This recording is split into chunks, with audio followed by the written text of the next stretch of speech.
Qabaq bir nəğməyə qulaq asırdım. Anam bir musiqi bəstələmişdi.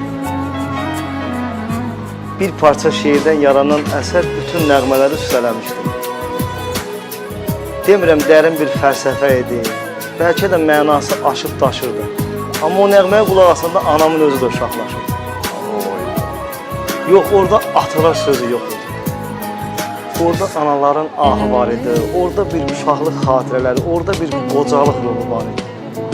Bu şair bəstəkar işi deyildi, bu mənim anamın öz əsəri idi. Və onun gözündən axan göz yaşı, zəhmətkeş atamın alın təri. Deyir, hər gün elə yola baxır. Gözüm anam axtarır. Ona elə öyrəşib ki, üzüm anam axtarır. Nə olar gəlib qala bizdə, şənlik ola evimizdə, nimət dolu süfrəmizdə düzüm anam axtarır.